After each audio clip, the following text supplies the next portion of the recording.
waxay ka soo socdaashay xeryaha qaxootiga Dadaab ee dalkan Kenya iyadoo baadigoob ugu jirtay nolol maalmeedkeedii. xaafadda Islii ayay waxay ka bilowday waxbarasho balse umaysan suurtagelin inay sii wado daruufo awgeed. waxa ay doorbiday inay raadiso qutulyoonkeeda. waxay geed gaawan iyo mid dheerba u fuushay sida ay ku heli lahayd shaqo ay ku maarayso nolosheeda. balse intay ku jirtay doondoonistii shaqada ayaa waxay hasaawo la bilowday manaxe Soomaaliyeed kaasi oo ciriiri galiyay nolosheeda. waxa uu sameeyay hididiilo dheer ilaa ay noqotay mid uu calmaday guurna la wadaagay. السلام عليكم ورحمة الله وبركاته. مقعي وفرحي حسين علي waxaa ku noolahay Nairobi maxaa dhihi jiray hadaan ka hadlo dhibaatada ay haysato maxaa dhihi jiray koodeedii hore waxaan ka imaaday qaxootiga Dadaab gaar ahaan Ifo. waxaan imaaday halkan Nairobi oo hadda ku suganahay. waxaan u imaaday inaan wax ka barto kadib markii aan isku day inaan wax ka barto maalmo kadib ama bilooyin kadib xoogaa kadib adiga ii suurtagelisay inaan waxbarashada bilowdo. anoo sidaas ku jiro haddana waxaa isku day inaan shaqaysto. shaqo raadiyay oo waxbarashada waa ka niyadjabay. shaqada saa u raadinay haddana sidoo kale ayadana waa waay shaqadii. intaan shaqada raadinay waxaa isbaranay wiil oo halkan ka shaqaysto oo halkan Nairobi joogo. kadib markaa isbaranay xoogaa wada soconay waa wada sheekaysanay. wada sheekaysi kadib markii aan isfahanay waxa ku balanay inaan isguursano. familka baray waa isguursanay. wuxuu ahaa wiil aad iyo aad u fiican oo familka xiriirinayo. nasiib darro waxay timid guurka dabadii kadib markii Farxiyo ay aaday cisbitaal iyadoo faraxsan oo doonayso inay ogaato ubadka uurkeeda Allah ku beeray. balse waxaa loo sheegay taabadelkeed oo ah inay qabto cudurka dilaaga ah ee HIV/AIDS. dib waxaan aaday cisbitaalka inay isbaara ayaan rabay maadaama ahay qof qabo maxaa dhigi cisbitaalka markaa tagay baaritaan kadib dhakhtarkii ayaa wuxuu ii sheegay arrin aanan ka filanaynin. runtii aad iyo aad ay ugu xumeed maalintaas. wuxuuna igu dhahay waxaad qabtaa cudurka HIV/AIDS. runtii waan aamini waayay. dhakhtarkii ayaan saa u fiiriyay waa ku qoslay. waxaan dhahay adiga maxaa warqad kale miyaad igu qaladaysaa ku dhahay yacni jawaab qof kale u lahaa mayu dhahay soo Farxi Xuseen Cali adiga ma tihid haa waay.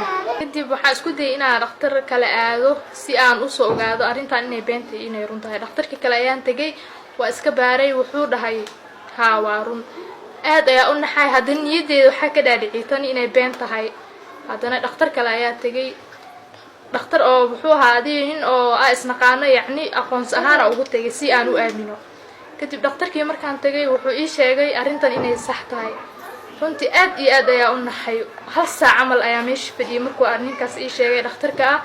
waxay ku noqotay filinwaa waxayna u carartay hoygeeda iyadoo wajigeeda uu daboolay murugo iyo walbahaar. ma aqaan meel aan ka fikiray xataa ma aqoonin. anoo yaabana guriga imaaday waa naxay. maalinka dhan cunto ma cunin biyo xataa ma cabin ilaa habeenkii. kadib ninkii waa wada joognay. casarkii wuu imaaday adi maqribadii meelahaas ahayd lama hadlin. shibaa ka dhahay anna waxaa islahaa u sheegin arrintan waa ka aamusnaa ilaa habeenkii waa ka qarinayay. kadib adi maxaa dhihi jiray waxaa rabo qof aan la wadaago. waxaa isdhahay familka u sheeg haddana way ila noqon weysay. maxaa dhihi jiray waa fikri hataa xeer waxaa ku gaaray inaa isdilo. saqdhexe habeenkii ninkeeda ayaa su'aal weydiiyey oo ahayd sababta ay la seexan la'dahay.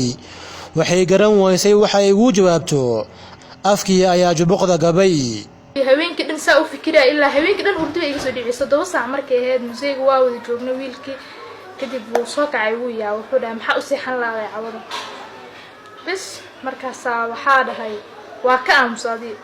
kadib haddana wuu ii sheegay maxaa yacni wuxuu i weydiiyey sababta aan la murugeysanahay maxaa dhacay ma familka dhankooda problem ka jira ayuu dhahay maya ku dhahay. waa isxakameyn waay waa u sheegay runta wixii taa u sheegay sidaasaa la isoo dhahay mana aqaan. habaar ayuu aamusnaa markaas haddana jawaab xataa ma uusan ii celin. wuu iska sii seexday asaga. wixii waxaan arkay ninkii oo iga soo horkacay waayaa waxa buu aadaa isdhahay. gadaasheeda iska fiiriyay ma joogo. waa soo baxay sitin ruuka asagoo fadhiya u maaday. kadib jikada galay shaxa u soo diyaariyay waa u keenay. markaa u keenay meesha shax ka cabila wuxuu dhahay soo fadhiiso arrin muhiim ah inaan kala hadlo.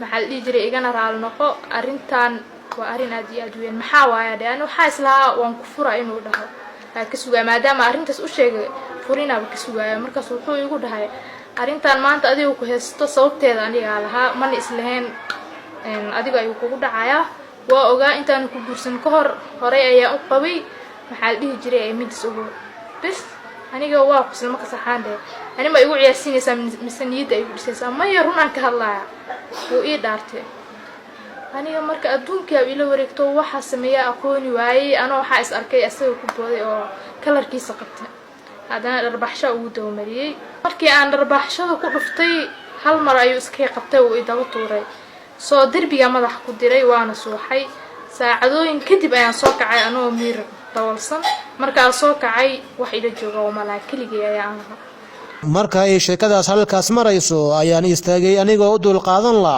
murugada ka muuqatay Farxiya loo sheeg bal ninka ehelkiisa iyo qarabadiisa bal aawe wallahi ninka familkiisa waan aqaanaa maxaa dhigi jiray markuu iga tagay oo maxaa dhigi jiray sidoo iga tagay familkiisa ay familkayga la xiriireen markii arinta familkayga uu sheegay isqabqabsi dheer familka waxay dheen anaga xataa siday gabadhan ooga mooganeed oo kale ayaa ooga mooganeen arintaas wuxuu kamaanhiin asagana ilaa hadda meel kuma sheegno soo kadib ayaga ayaa waxay bixiyeen kii kaliya raali galin iyo sabeen xir Farxiya ayaa hadda rafaad kula joogtaa gabar kale ee Soomaaliyeed ninkiina wax war ah kama hayso wallahi ma aqaan maalinkaas ayaa igu dambeysay kadibna dib dambe igu ma soo laaban telefoonkiisa markaa waxana ma wada